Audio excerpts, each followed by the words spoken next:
Yang pertama, banyak orang yang buang bangkai tikus di jalan. Wallahu alam siapa yang mengajari seperti ini. Dan budaya ini kita jumpai di masyarakat kita.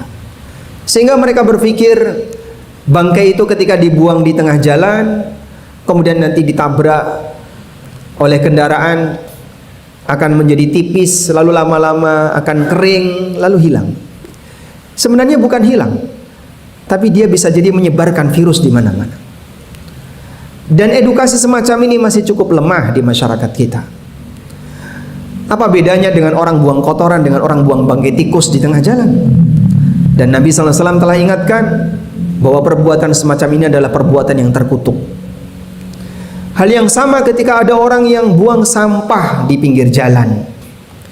Dia tidak tertib ketika buang sampah. Mungkin malam hari jam 2 dia naruh sekresek sampah, lalu dia tinggalkan. Dia biarkan orang lain yang menikmati sampah itu, sementara dia terbebas darinya. La haula wala quwata illa billah.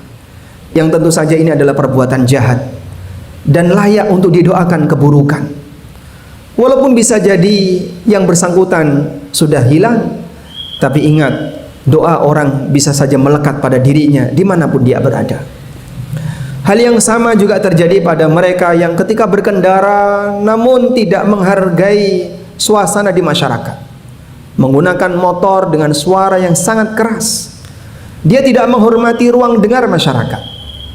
Coba dia perhatikan, andaikan dia diminta untuk mendengarkan itu di dekat telinganya, dia tidak akan mau dan tidak akan bersedia. Tapi dengan gayanya dan sombongnya orang semacam ini, dia malah ngegas dan mengeluarkan suara yang sangat tidak enak untuk didengar.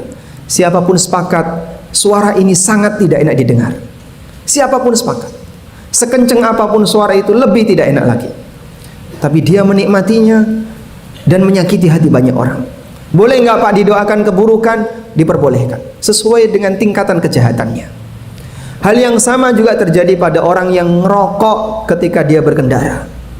Tidakkah dia perhatikan bahasanya itu bisa berbahaya bagi orang yang berada di belakangnya?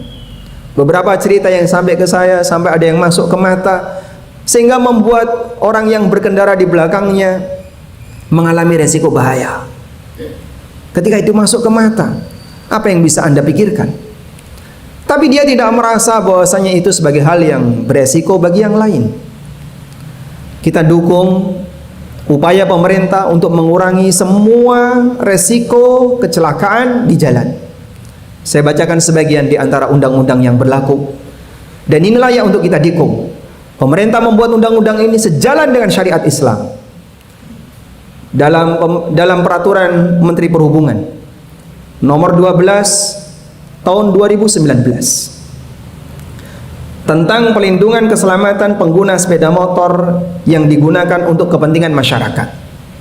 Dalam belait ini terdapat satu pasal 6 huruf C yang berbunyi, pengemudi dilarang merokok dan melakukan aktivitas lain yang mengganggu konsentrasi ketika sedang mengendarai sepeda motor. Kita dukung seperti ini karena mereka penjahat sebenarnya. Kejahatannya di mana? Melakukan perbuatan yang berisiko bagi yang lain. Mungkin kena pakaian orang, dia sudah bablas, tapi orang yang berada di belakangnya barangkali tidak bisa untuk mengejar. Mungkin kena mata orang lain, dia sudah hilang, orang ini kecelakaan, dan seterusnya.